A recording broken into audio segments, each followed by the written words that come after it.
Hi, Mr. Hart. Thank you so much for joining us today and accepting the interview. You're welcome. It's a pleasure to have you here.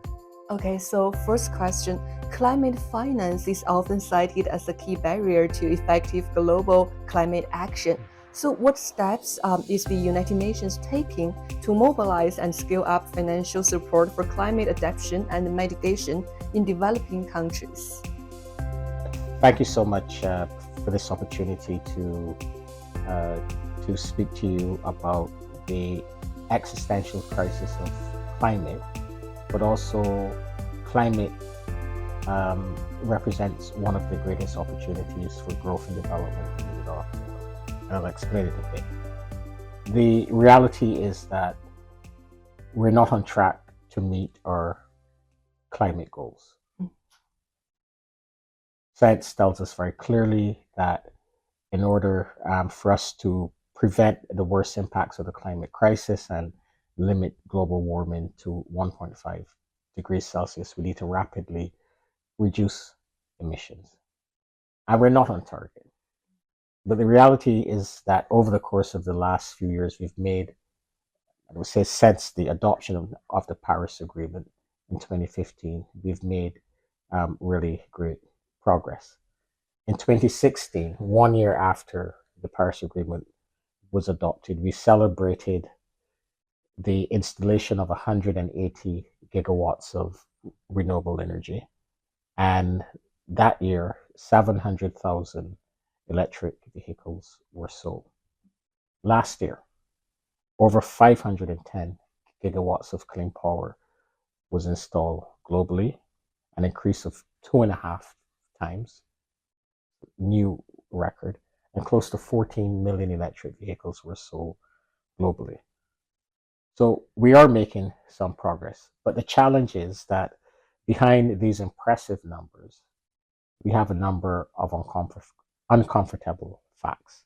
One is that we're still not moving fast enough, as I said this earlier, to avert the worst impacts of the climate crisis.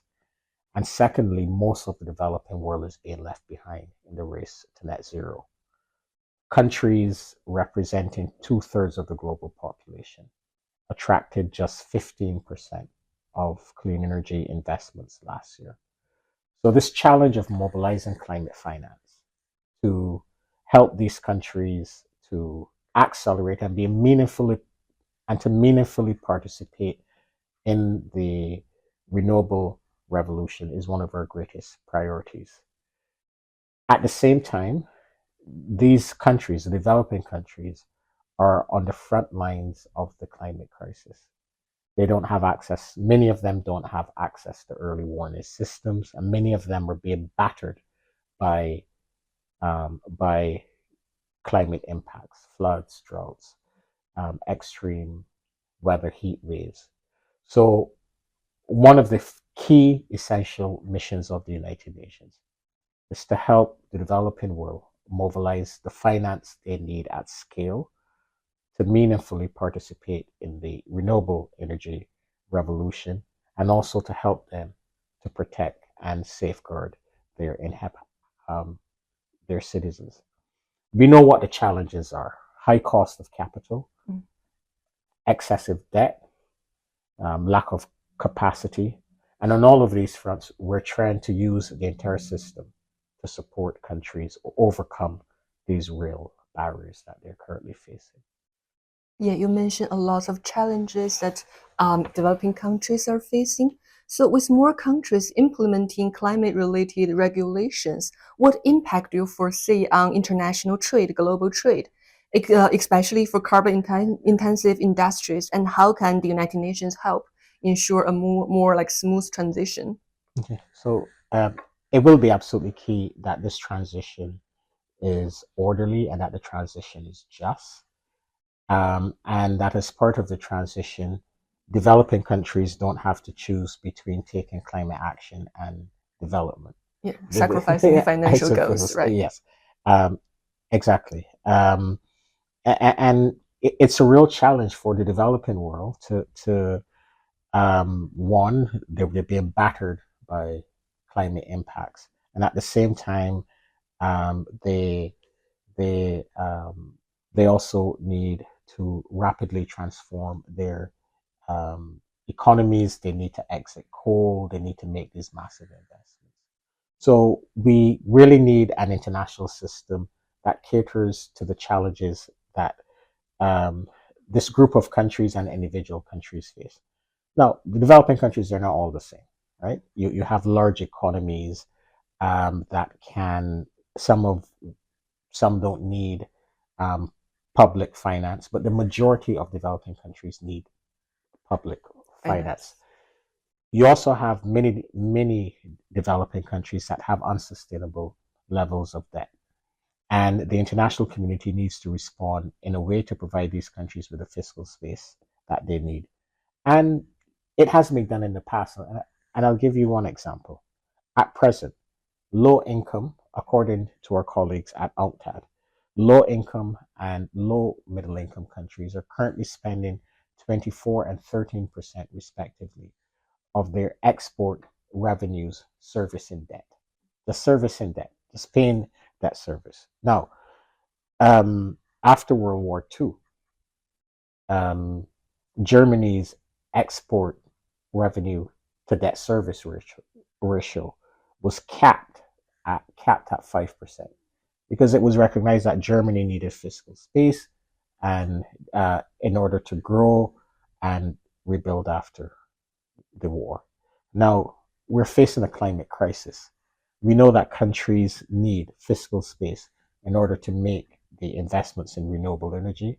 They need fiscal space in order to make the investments in early warning systems and to adapt and build the resilience of their economies and societies to the climate crisis. And we need tools at the global level able to support these countries. And we also need an open and free trading system that will allow countries really to trade freely in many of the solutions that the world needs to solve this climate crisis. To solve the climate crisis, so what is the greatest challenge that developing countries and also developed countries are facing? Well, I believe that the greatest challenge is not the technologies. Mm. As I said, the technologies have never been cheaper. The technologies have never been more accessible. What we're seeing in China in terms of the rapid uptake in renewables, what we're seeing in many of the advanced economies in terms of the rapid uptake in renewables, electric vehicles. As I said, in just 8 years, the sale of electric vehicles have increased by 20 times, right? And the projections are for even her. So it's not a problem of the technologies. I think the problem is political will, right? I believe that it's a matter of political will and political will from different perspectives.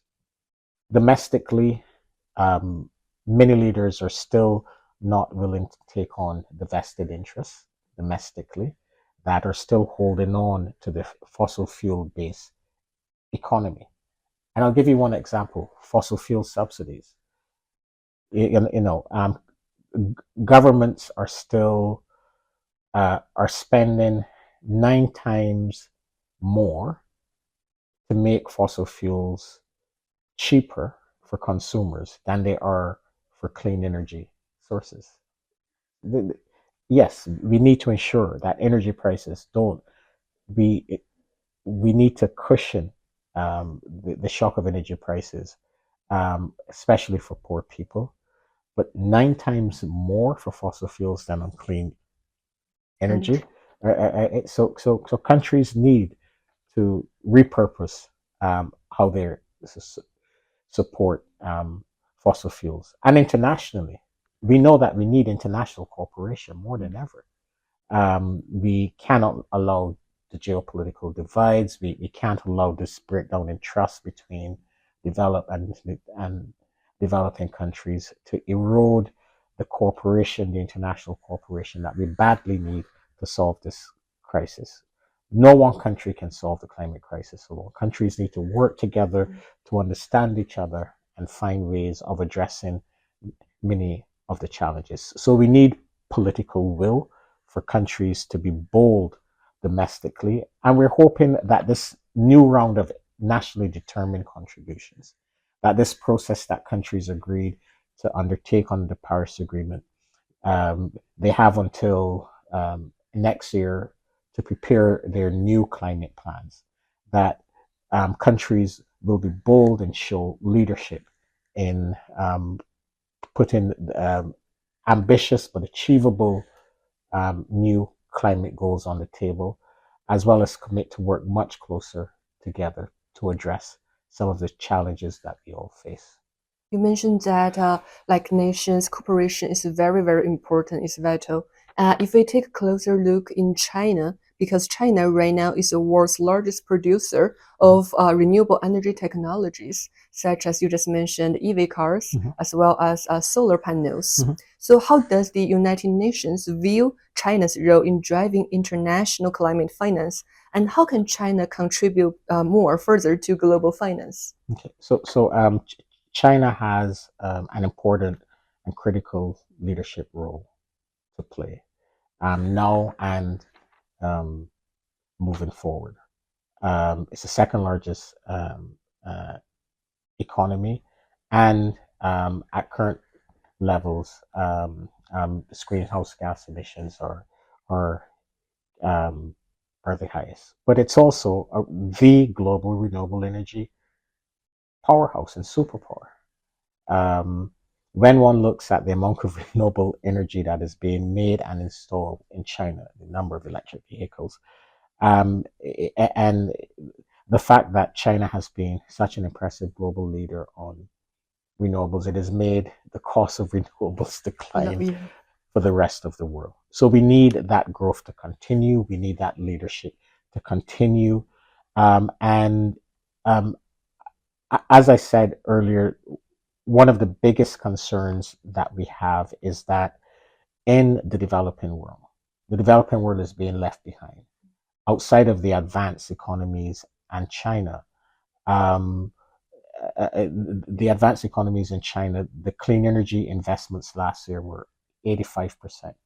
The rest of the world, it was just 15%. And this is, two-thirds of the global population. So we need a lot of the investments in clean energy. We need more investments in clean energy. We need to see more renewable energy being installed in the developing world. In Africa, we have 600 million persons who still don't have access to electricity. Those 600 million persons should have access to renewable, clean electricity generation.